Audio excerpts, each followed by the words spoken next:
Hello, everyone, and welcome to the final heart and hand of the 2021-22 season. My name is David Edgar. I am your host, as always, and I'm joined this week by Andy McGowan. Good evening, Andy. How are you? I'm very good, David. Thanks for having me back on. It's been a long season, but here we are at the last. It I was going to has. say last episode, but you don't have episodes. I don't know what we call them. Last podcast. Well, it's the last of this season. I mean, we'll have specials throughout the summer, and we're not really gonna go too in depth on the whole season, folks, because we'll do our season look backs throughout the summer.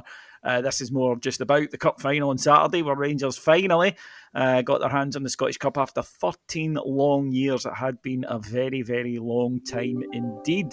Now, Rangers, of course, were coming off the back of absolute heartbreak on Wednesday night when we lost a penalty shootout to Eintracht Frankfurt in the Europa League final. And given the conditions that night, Andy, as well as it being emotionally such a taxing night, it was also physically taxing, both for fans due to the rotting conditions in the stadium and the players, with the players having to play 120 minutes plus penalties in 35 to 38 degree heat. And it was very, very energy sapping. But you wouldn't have known that on Saturday at Hampden after a 0-0 draw, which, to be fair, Rangers, I think any neutral observer would say, deserved to win in normal time. If it wasn't for Craig Gordon, we would have. But then took command of it right at the start of the second, the extra period, and saw the game out comfortably. One team looked as though it wilted in that last half hour, and it wasn't us. Aye, the Wednesday night. I mean, it's been stated time and again, but you really couldn't write a more sapping physically and emotionally game or situation. And you're right, David. I was knackered. I mean, we were there and we were watching the game. We were not actually physically exerting ourselves, but the fans were knackered. So the players that played Wednesday and then played again on Saturday have to have great credit. And beyond that, I mean, the football department has to take great credit in getting the players ready. And whatever it is that they've invested in the players in terms of fitness has been truly, truly evident. I mean, we've had Rangers teams in the past where we've questioned fitness and the squad conditioning and stuff like that. That's where the football department's been in its corner this year, without question. Was that the fourth time in 11 games we went to extra time? Yeah. And there've not been like easy games where we've kind of slipped into extra time by mistake. These have been monumental games where it's happened. So I think it's testament to everything that's going on in the football department at Rangers. Yeah, it was very pleasing. And look, there was no way that a Scottish Cup, even one after that long gap, could make up for the Europa League. And it wasn't about that, though. It's about moving on to the next challenge. I think it would have been a bit unfair, to say the least, had this squad of players ended up with nothing for all their efforts this season. But football isn't based on fairness. It comes down to what you do on a particular day. And going into the match against Hearts, I'll admit, Andy, I was a wee bit concerned. Going up to the game, speaking to a lot of Bears as I went, I had a decent seat at Hampden for once and a good view of the park. And the atmosphere was good, but everybody, as you say, was tired. It's been a long season. It had been a very, very emotionally draining week. Similar, I think, to really that 2008 final, but it was different in the regard that 2008 final, with the best will in the world, it was Queen of the South. And I think we felt we only had to turn that. We gave it a good go to turn it into a difficult game, right enough. But there was a feeling that day of just wave the cup at us and let us go about our business. I don't think it was quite like that. The fans did get up for it and did, even though we were maybe a wee bit, as I say, as a support, just a little bit sapped. But I thought the fans did get right up behind the team throughout. And it has been a long time. We can downplay it. It's only the Scottish Cup, etc. But we haven't been winning enough trophies to say that any trophy is only at this point. I'll never take a trophy for granted ever again for the remainder of my life. And I think, David, it's fair to say that we're of a generation where there were times when we win things and you're kind of like, aye, it's this again. And, it's strange to think that familiarity breeds contempt of a trophy was something that reared its head in our lifetime. And the Scottish Cup, a long, long time since we've won it. we all know why. Go down in history as to why. But even still, we think back to the Hibs Cup final, we should have won, really. It's far, far too long. And I felt a monkey off our back by winning that trophy because, apart from the kind of cataclysmic outcome it would have been to have not won the cup final after Wednesday, I just thought it was something we needed to do, and it was another step on the long, long road to recovery, normality, whatever way you want to put it. But we're back. I mean, this is the bottom line, and it's been a long, long road, and this is just another example of why. I think you touched upon there, Davey, about concern. Getting into the game, I wouldn't say I was concerned because we should be beating Hearts. But with our squad, we could have multiple kind of commutations of what teams we put in the part and still beat them. But if I'm a Hearts fan getting into a game, I'd be sitting there saying we will never ever have a better chance of beating Rangers in a cup final. So still got to go and do it, and we've done it. Where that surprised me to the game itself, then Hearts, if it had been me, and I am not a football coach, so Robbie Nielsen knows more about football than I do, but I would have been given it, right, lads, they are clearly down. They can't not be, right? It's impossible. They had such an emotional low, and that coming after such an incredible couple of highs, that getting about them the first 20 minutes, just right on them, right for the start, see if we could take advantage, see if there is any kind of mental tiredness, and let's go for it. They made the early chance through Sims. Then after that, nothing. And I'm not exaggerating. I cannot remember John McLaughlin having all that much to do. What he did, by the way, he did brilliantly, John McLaughlin. There was an 89th minute corner to Hearts, and I'm sure I wasn't the only one that went, oh, God, here we go again. And he just came and plucked it straight for the sky, and you're like, superb. But they seemed content to sit in their shape, let us have the ball, see if they could get us in the break, which, is an understandable tactic most times. And had it been normal circumstances, I think I might have understood it more. But what it allowed us to do was the players to play their way into the game and almost, if you like, sort of wake up from that any of that sort of legacy of Wednesday night, get into the game. And if you watch the game back, I've watched it back, and we get stronger and stronger and stronger throughout that match. For me, Hearts' window was that opening 20 to really put a seal on it, and when they didn't, honestly, I know it's easy when you're watching a game back with hindsight, but there really was only one winner. The Sims chance would have changed the complexion of the game entirely because they gave us a lot of respect and they were sitting in and they kept their shape. And to a degree, Davey, I've got to say it worked because I thought we were overly safe in terms of passing through midfield. Pretty much like we were in the Europa League final, we were a bit too safe and we weren't breaking lines, and I think just too often the likes of Stephen Davis would turn back and play it safe as opposed to, play a through ball. But as time went on, we were creating more and more chances and we were in total control of the game, and that's reflecting the fact that they created very, very little because they never got the ball enough. And also there was numerous times you were making really gilt-edged chances. So think about the headers for Diallo and Aribo, and then Aribo had a glancing header, and there was just these, we were cutting through them from the wings. So after the first 20 minutes, after that Sims scare, I thought we were in total control. And I know we've changed the team around a wee bit, but even so, the squad were involved on Wednesday. The squad were involved in a really emotional week as well with Jimmy Bell's funeral and so forth.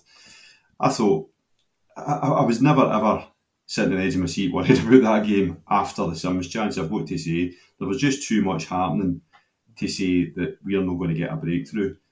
I'm pretty flabbergasted we never got it in the 90, I've got to say. But we made short order of it as soon as that extra period started. It wasn't through lack of trying towards the end, especially. I thought that the manager's substitutions helped. I thought Ryan Jack brought a bit of composure into the midfield. But Glenn Kamara coming on in that more advanced position, we've seen him a few times this season. I thought he was terrific when he came on. He was really, he began to be that sort of link that we hadn't quite had throughout the match. And Rangers piled on the pressure. First of all, a moment I thought had won the cup for Rangers, Joe Aribo with a shot. A brilliant save from Craig Gordon. He gets a foot to it and just manages to divert it past the post. But at the time, I was screaming for a penalty, Andy. Joe Aribo's having his shot pulled quite clearly.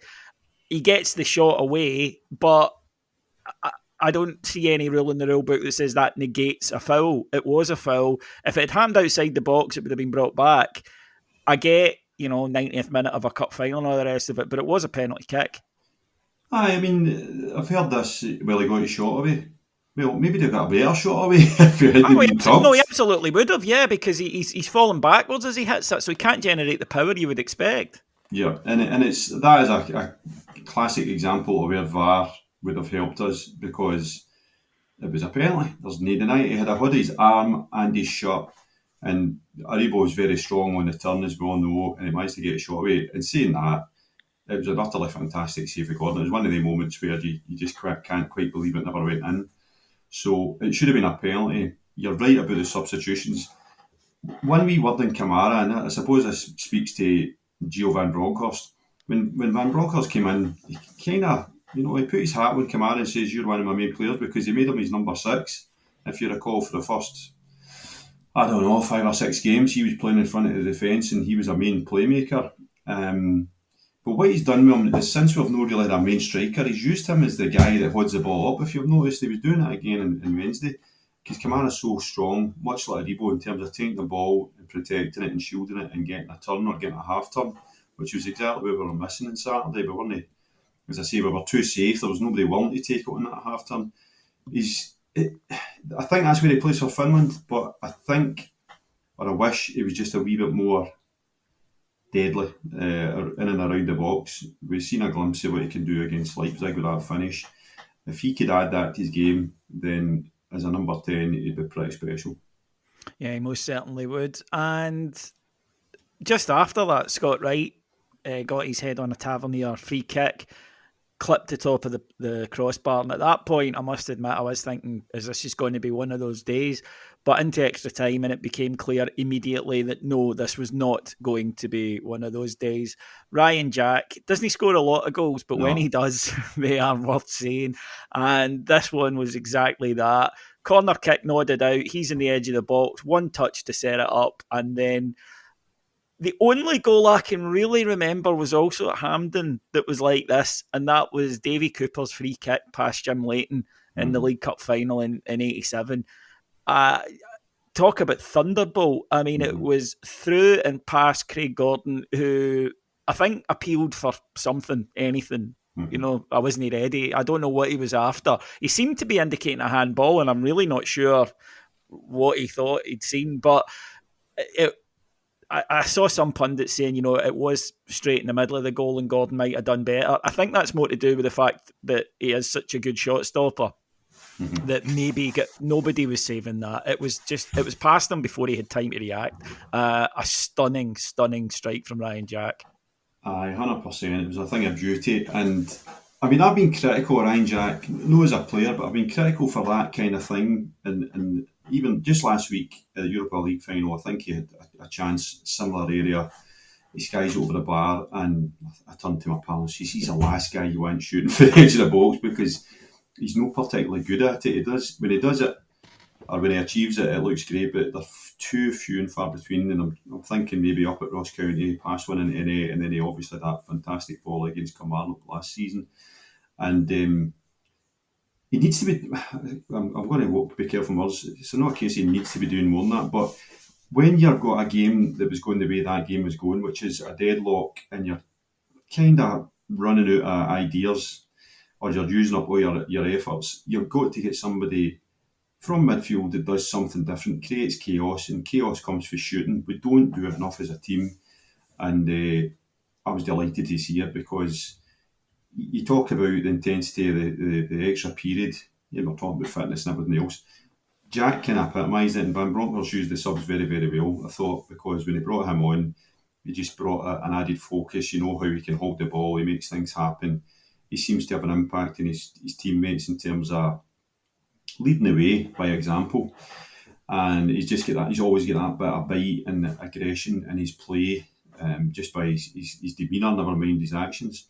So I was delighted to see Jack get that goal, because we've been asking questions about him. He's not finished 90 minutes for Christ knows how long. That then leads to questions about his long-term future. I think if we're being generous, Rangers have been managing them, and it's been proven to be the right thing, and that's the beauty of having a squad and having players that complement each other. I'm hoping that whatever it is that's causing the kind of substitutions on 75, whether it's precaution or if it is generally something they need to manage, I'm hoping that he gets a clear run through the summer and comes back as because he's first choice midfielder for me when he's fully fit.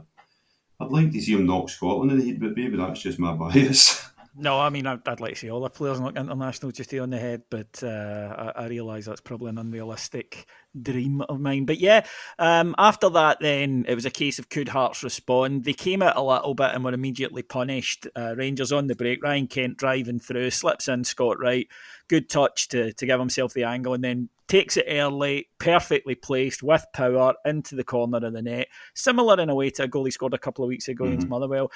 And it crowned off what I thought was Scott Wright's best performance in a blue jersey, maybe? Yeah, absolutely. You took the words out of my mouth. I thought Wright came on and was effective and created things and started affecting the game, which he's not done enough. He's came on and he's been a bit part player. It's as if he hasn't got the confidence or belief that he can do that. And it was a really, really good goal. Fantastic counter-attack. For me, it's all about Ryan Kent. And Ryan Kent, again, we're talking about fitness, durability, the game on Wednesday. He was a live spark throughout the whole game. Now, it doesn't always come off from him, but what you can never, ever accuse Ryan Kent of not doing is doing his part for the team. And if you look at that goal again, it's his harassment, his awareness and just being alive to things that wins the ball back. Maybe, 25, 30 yards for your goal. And he starts the movement. Now, it wasn't the best pass to Wright, I've got to say. I thought it could have been a wee bit in front of him, but Wright takes it absolutely fantastically, and it's a daisy cutter when you see it in slow motion to win the goal. His technique on that finish was fantastic. But a wee nod to Ryan Kent there, because there he is in extra time doing the dirty work, which I think we kind of take for granted now. We can't. I think some of his defensive work and his tactical discipline is absolutely fantastic. He sets him aside for his peers and makes up for any kind of grumbles we might have about final ball and all that kind of stuff. He's integral to your team. Oh, he absolutely is. But I mean, his finishing is dreadful. There's no getting away from it. He's not the cleanest striker of the ball, and unfortunately, it doesn't lead to the amount of goals that his attacking play deserves. But no, you're absolutely right, I think, and that was a tremendous display from Scott Wright. And sometimes you need that wee breakthrough moment that he maybe hasn't really had so far. He's had some decent matches, but I think that one in such a big game, it being the cruncher, after that Rangers just saw the game out really, really actually could and should probably have added to it. Sakala, Kent and Kamara all forcing good saves from Craig Gordon. The fact he was Hearts man of the match, I think, tells you exactly how that game went. And watching the game at the time, I was like, well, they'll need to come out now. And they didn't. And at the time, I thought, wow, I'm really surprised at that. Watching it back today, on the telly rather than in the stands, they couldn't. They had nothing left. They were dead on their feet. And again, that's testament to Rangers. Our man of the match, again, second time in two cup finals, was Calvin Bassey. This time he was playing at left back. And he was absolutely magnificent. He's put in at least 3 devil crosses that if we'd had a striker, he would have been walking away with a hat-trick. Gordon Jury, 5 stuff. Just perfect balls into the box. But it was everything else. It was the relentlessness. It was breaking up attacks. It was the recovery pace. And the moment that sums him up to me and Rangers at the weekend, 119th minute, he runs out and gets a block in, and the ball's going out for a throw. He doesn't stop. He goes over and retrieves it, breakneck speed to get there, and hammers it 80 yards further up the park and out. And I just thought, that's him in a nutshell, that guy. Andy, the growth in Calvin Bassey this season from... We saw him earlier in the season. He came in that game, almost infamous now, against Prague, where he was so poor. He just looked lost. He didn't know where to be. Positionally, he was miles off. He didn't know when to go, when to step back. He didn't know when to put a tackle in and when to let the guy take a bit of a touch and then attack. And his heading was woeful. The only comparable one is maybe Alan Hutton when he that run that he ended up turning into Cafu for a bit. But this is remarkable because it's two positions and it doesn't matter where you play him now. You know he's going to give you an absolutely top draw performance. Physically, we know he's got amazing strength, pace. He's got wonderful stamina. But he also is a terrific one-on-one defender. He doesn't lose one-on-ones. He doesn't. It's that simple. His positional sense is come on leaps and bounds. He's always in the right area. And then you add into the fact that when he plays fullback, he's attacking. He's attacking. It's huge. He hits the byline a lot, which is a wonderful quality for anybody who's playing in a wide area. But now he's crossing, I think, is up there, and now he's just an absolute dream of a footballer. He's turned into a monster, David, and nobody could have predicted this, as you say, because that Sparta Prague game was the one that's in my mind because he was a bomb scare that night. And I remember saying, this boy will never be able to play centre half, and I kind of, if I was being generous, I'd put it down to the fact that Goldson wasn't beside him. It was Balogun, and we knew he had attributes. We knew he had pace. We knew he had a physique, and we knew that he was a bit of a utility man because he could play centre half, left centre half, or left back, and he had this, as you say, this ability to, go by players like a winger in a double shuffle, and we've seen a tremendous drag back on Saturday, which was just incredible. But what we've got now is the intangible benefits of playing at the highest level. These European games have just supercharged Calvin Bassey's development and, more importantly, his confidence in himself, his belief. I think a couple of players have benefited from that because it's all very well playing in Scotland, being tested to a degree, but you've obviously got great football players around you, and that makes it easier for you to show your worth. But when you're playing at the level against the teams you played, so we're thinking about, especially the Leipzig games, and there's no hiding place. You've got to bring your own game. You can't rely on your teammates kind of contributing to your own stature. I thought he was absolutely outstanding. His strength, his pace, his footballing abilities. I mean, some of his passing's fantastic. I just think I don't know what's happened, but whatever it is, it's happened. The boy is now one of our main assets, and the big question is whether we consider him our first choice left back or one of our four centre halves next year, or a bit of both. The contract situation is, I think he's got 2 years left, isn't it? He's signed him in 2020. Yes. 2 years left. If we're being realistic, and I don't want to sell our best players as soon as they become our best players, but this is where we're at. I think, if there's money floating about for the departure of Goldson, I think a chunk of it should be going towards him, and then we should be looking to get another season out of him, and then cashing in our chips. But what a perfect example of the value that you can get from down south with a bit of good scouting and taking advantage of anything that's in your favour, i.e. the cross-border rule that Scottish clubs can take advantage of, and just with a wee bit of patience. He didn't come as they finished the article, but there's 2 years in, he's learned to become a true Rangers player, and not only a true Rangers player, but one of our best Rangers players in the entire squad. And he's meant for, put a price on him, Davey, 20 million. If you're talking about Nathan Patterson. For me, the bidding at Calvin Bassey should start at 25, and the reason I say that is Kieran Tierney.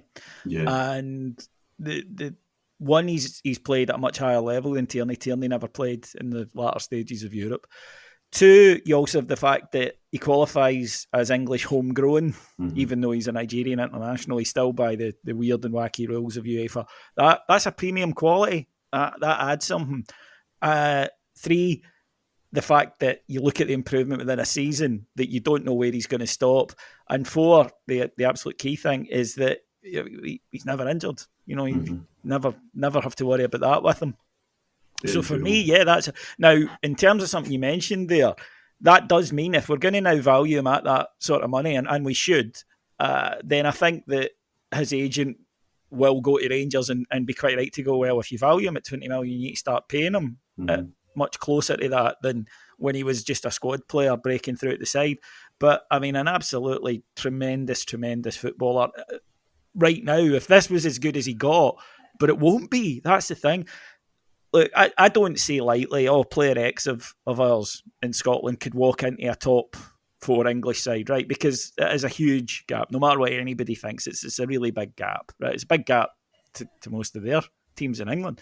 But he could, he really does have the ability to go and play at the very, very highest level. And as you say, I just hope that we either get a ridiculous fee for him or we can get another year added to that contract and at least enjoy him for another year, because he's a super player. Great attitude. Fans love him.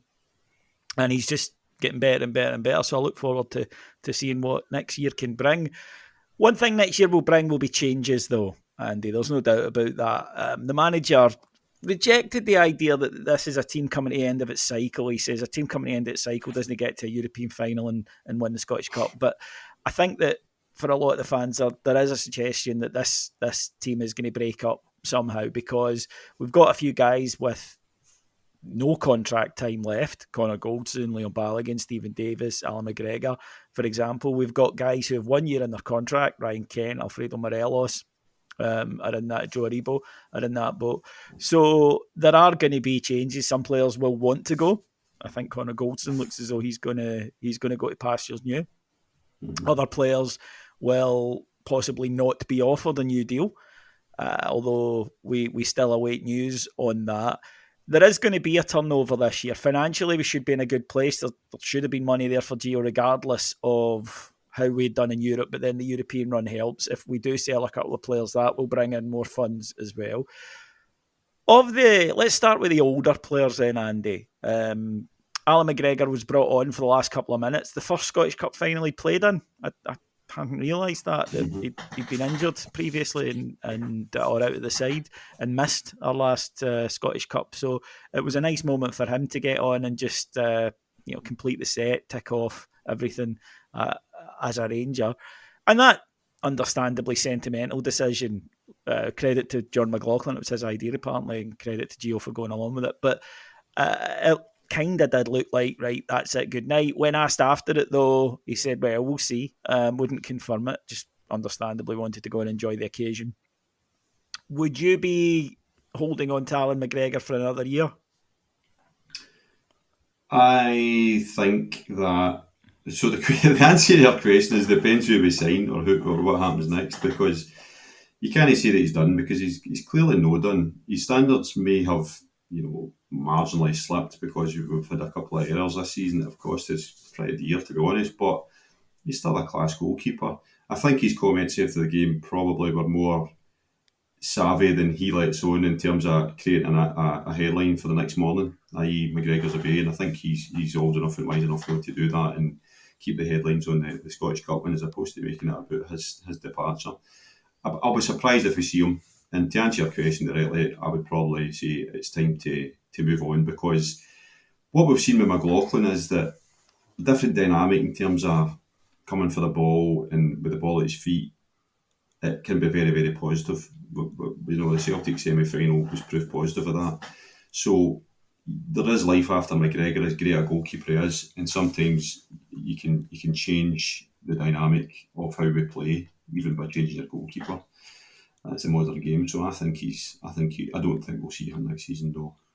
No, I don't either. To be honest, I think it's John McLaughlin's time now.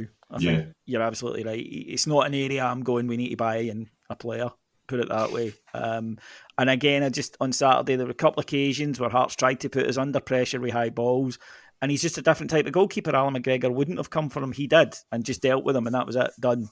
End of any hassle, end of any worry. So for me, yes, I think it's his time. Stephen Davis is an interesting one, linked with Motherwell and St Mirren. I think possible player coaching roles there. Hasn't featured as much as maybe the fans would like. Gio has tended to prefer other players to him, but brought him on as a sub in the Europa League final, started him on Saturday. So clearly the idea that he doesn't rate him isn't true. But I suppose if you're Stephen Davis, it comes down to do I want to continue on, which I think he does, but do I want to play every week? Because obviously the father time waits for no man and the clock is ticking in his career. Will I accept maybe being a bit part player here next year? And then I suppose more pertinently, will Rangers offer him a year? Because I kind of suspect, and I might be totally wrong, but if we were going to a la Scott Arfield we would have. Mm-hmm. Davis is a strange one because I'd be quite happy to see him stay around because he's a very, very safe pair of hands in the middle of the park, even if it's, as a bit part player as he has been this year. I think it comes down to money. I don't have any idea about what he's on and what he'd be wanting. And it depends where he wants to go with his career, because as you say, Dave, he might want to kind of transition into coaching, or he might be quite happy to play, a third of the games that are available to him. Whereas if he moves somewhere else, playing every week might not be the best thing for his body or prolong his football career. I think he's an asset around the club and in the dressing room. I don't think there's any doubt about that you can't have a guy like Stephen Davis and not have him rub off and younger players round about him.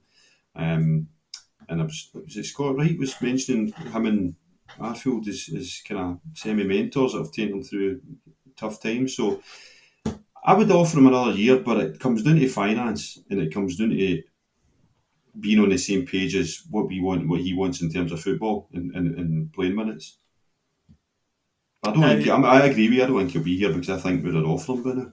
Yeah, I might be wrong. They could just be waiting to announce it, but my feeling is that it would have been done with Arfield had that been the case.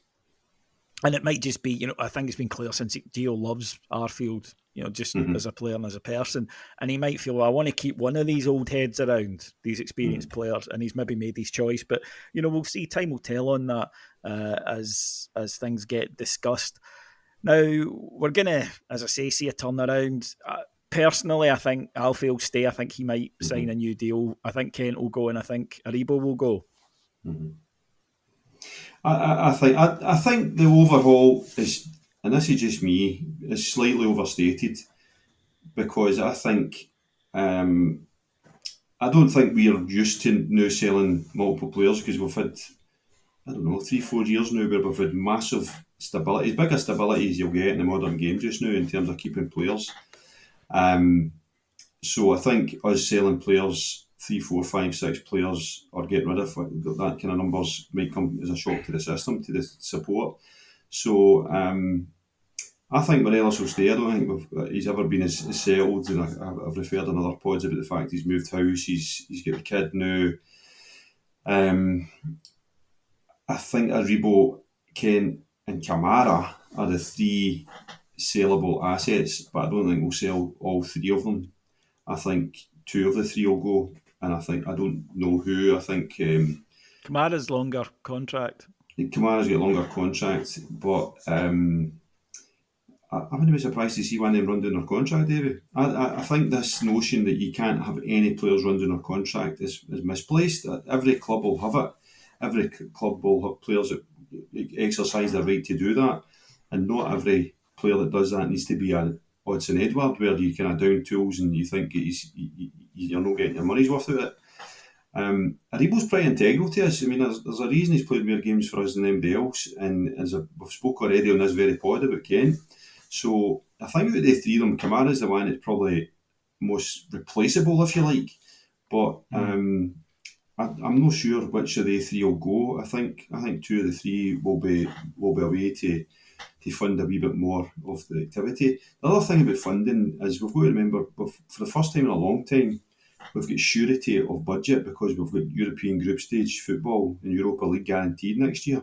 So that, coupled with the fact that we've more or less negated the Malmo defeat this year by getting to the final, and the sale of Patterson, maybe a wee bit of the Gerrard money, I don't know how much that was. It means we've probably got the most secure and settled budget we have had, since the dark days, and that'll allow the football department to actually plan or to execute plans that they might have had in place with a wee bit more certainty. So this is why I don't think the selling of players is particularly. I'm not going to say necessary, but I don't think it's as critical as we probably think. I think the team could do with a refresh. Aye. I do. I think that we could do with that infusion of new blood. We didn't really see it this year. I don't think our windows have been good. There's no doubt about it. Aaron Ramsey missed a penalty, yes, but it doesn't that the penalty's got nothing to do with whether Aaron Ramsey was a good or a bad signing. It's the fact that he didn't play enough for us, so it didn't work. It was a punt, or it was a smash for the defences, but it didn't work. Diallo didn't work for whatever reason. Sands came in as a bit part player, has been a bit part player. The summer window, John Lundstrom has worked after a slow start. It's worked more than we could have imagined, and he's now absolutely integral into the team. But I don't really think that the other summer signings did. So we need that infusion of first-team players, guys who are going to come in and play, guys who are going to bring that wee bit different to the side. And I think that's, it probably needed it last summer, but it definitely needs it now. 100%. Moving on then, Andy, just to wrap it up. Then, so you mentioned earlier, you're tired, I'm tired. We're all, I think, mentally a bit done in, and fans and players alike needing this pre-season. Don't get me wrong, in a couple of weeks we'll all be going, when's the football back, and scanning every transfer site we can get our hands on to see any rumours that are coming in. That's just the way football fans are. It's been a strange season. I think that there is a feeling, deservedly so, that we blew the league. It wasn't that we were done by a much better team. Fair play, Celtic were consistent, but Rangers had it in it. We had it in our hands and we blew it. Too up and down, too many times we threw away points and we blew the league. Then this European run, and these are special, they don't happen often, and when they do, they are very special, going all the way to Seville. Yes, in the end we didn't win it, but some incredible nights, some incredible memories. Ending up with a trophy. Now, as I mentioned earlier, it's not like we've been exactly keeping silversmith engravers busy the last few years, so I find it difficult, maybe just because of the age I am, that if we don't win the league, I find it hard to call it a successful season. But then it's as successful an unsuccessful season as you can possibly have. And overall, I think that it will be probably fondly remembered in time in much the way that 2008 is. I agree with you that there's this kind of default position that you can't call a season that you don't win the league successful, and that's born out of the fact that we live in the world we live in. It's either us or Celtic, so it's do or die from that perspective. But we have craved, and we still crave. We always crave recognition beyond these shows because we don't get any recognition on these shows. Let's face it, we could.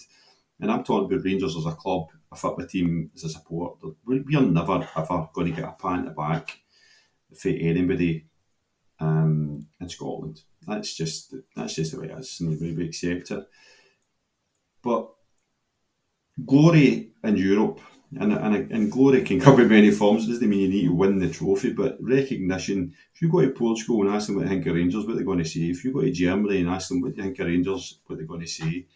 We're pretty renowned around Europe now, and it's with good reason, because we've had 3 or 4 seasons now of repairing that, and it's shown in the coefficient. So, if you tell me at the start of the season this is what would happen, would I take it? I would have taken it in a heartbeat, 100%. You tell me that getting to Europa League final, in any context, far less the context that we've been born out of, isn't a result? Of course it is. That night against Leipzig at Ibrox, live with me forever. Live with me forever. Braga wasn't far behind it. I went to Dortmund, seen us beat, no just beat, stuff Borussia Dortmund in their own patch. Things like that don't happen very often for anybody, far less Rangers. And we're all acutely aware of how the world has changed, the football world has changed in terms of finances. So for us to be doing this now is something that, even if we'd done that when we were spending tens of millions of pounds with Advocat or under Walter Smith, we would have thought was a tremendous achievement. So for me, this season is, I say, unqualified success, because we know what happened to the league. But I think it would have been a very, very unrealistic tall order to expect us to do what we did in Europe and win the league. It's pretty hard, and it's those inches that you lose by doing that. I think our season twisted on 2 things: the movement of the pre-Christmas games to after Christmas due to the COVID scare killed us, and also Morelos' injury and going over to Colombia. Those 2 things are what cost us an even better season, I think, for me. plus the managerial upheaval. Aye, and we forget about that, David, don't we? We do, take that as we almost forget about that. But aye. Gio.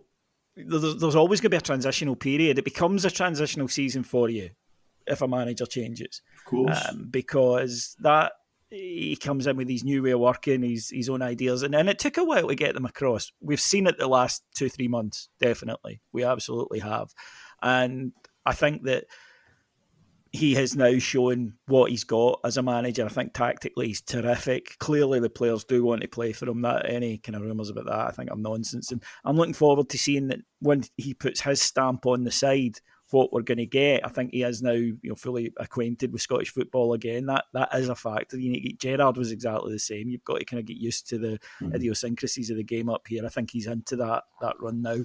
And I'm very excited for next season. But you're right. I mean, this season I saw what I think is the best ever single European result we've ever had, which was when we beat, certainly my lifetime, I'll qualify this by saying my lifetime, but when we beat Dortmund 4-2 in Dortmund was incredible.